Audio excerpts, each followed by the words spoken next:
የኢትዮጵያና ዓለም አቀፍ ጉዳዮችን በተመለከተ የዕለቱን ዋና ዋና ዜና ይዘን ቀርበናል። አብራችሁን ቆዩ። የጸጥታ ዘመቻ ኦሮሚያና አማራ።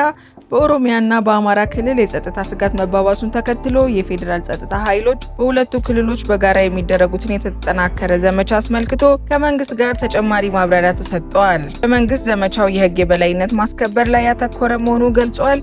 ተቃዋሚ ፓርቲዎች ደግሞ የሲቪል ሰዎች ደህንነት ያሳስበናል ብለዋል። የሰላም ድርድር ከኦነግ ሸኔ ጋር። ተቃዋሚ ፓርቲዎች የፌዴራል መንግስት ከኦነግ ሸኔ ጋር ሊያደርጋቸው ያሰበውን ወይም የሚያደርጋቸውን ድርድሮች ግልጽነት መጉደል እንዳሳሰባቸው ገልጸው በህወሓት ድርድር የተገኘው ልምድ እንዲወሰድበት ጥያቄ አቅርበዋል። የገንዘብ ፖሊሲና የዋጋ ግሽበት። የኢትዮጵያ ብሔራዊ ባንክ በቅርቡ ባደረገው የገንዘብ ፖሊሲ ማስተካከያ ዙሪያ ከባለሙያዎቹ የተሰጠ አስተያየት ጎልቶ ቀርቧል። በተለይም የብር ምንዛሬ ዋጋ የማረጋጋትና ሀገሪቱ ያለውን ከፍተኛ የዋጋ ግሽበት የመቆጣጠር ስትራቴጂ ምን ያህል ተጨባጭ ውጤት እያመጣ ነው? የኢኮኖሚ እድገት ትንበያ። የገንዘብ ፖሊሲ ኮሚቴው የሀገር ውስጥ የኢኮኖሚ እንቅስቃሴዎች ተጠናከረ እድገት አዝማሚያ እያሳዩ መሆኑን ገልጿል። በተለይም በግብርናው ዘርፍ የሚጠበቀውን ከፍተኛ ሰብል ምርት ለእድገቱ አስተዋጽኦ እንደሚያደርግ ጠቅሷል። ታላቁ የህዳሴ ግድብ በግብጽ እና በሱዳን በኩል እየተደረገ ስላለው አዲስ የዲፕሎማሲ እንቅስቃሴ በታላቁ የህዳሴ ግድብ ድርድር ላይ አዲስ ምዕራፍ ሊከፈት እንደሚችል ተጠቆመ። የሽግግር ፍትህ ሂደት። የኢትዮጵያ የሽግግር ጊዜ ፍትህ ሂደት በመንግስት ጫና እየተጠለፈና ተጎጂዎቹ ተስፋ እየቆረጡበት መሆኑን የተባበሩት መንግስታት የሰብአዊ መብት ባለሙያዎች ኮሚሽን አስታወቀ። የፓርላማ ውይይት። የህዝብ ተወካዮች ምክር ቤት አወዛጋቢ በሆነ የመሬት አጠቃቀም ህግ ላይ የተሰጠውን አስተያየቶችና የተወሰደውን ውሳኔ ተመልክቷል። የጂ20 ጉባኤ ጠቅላይ ሚኒስትር ዶክተር አብይ አህመድ የተሳተፉበት የቡድን 20 አባል ሀገራት መሪዎች ጉባኤ በደቡብ አፍሪካ ጆሃንስበርግ ተካሂዷል።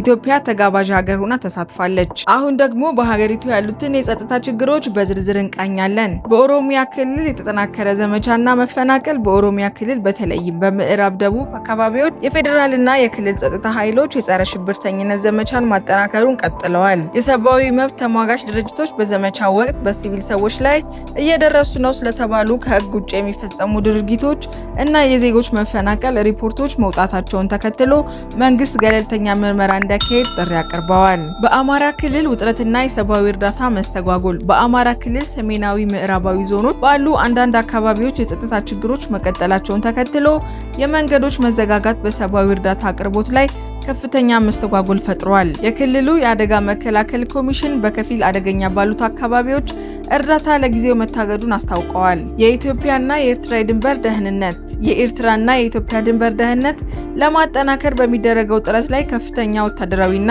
የደህንነት ባለስልጣናት ሚስጥራዊ ስብሰባ ማድረጋቸው ተሰማ።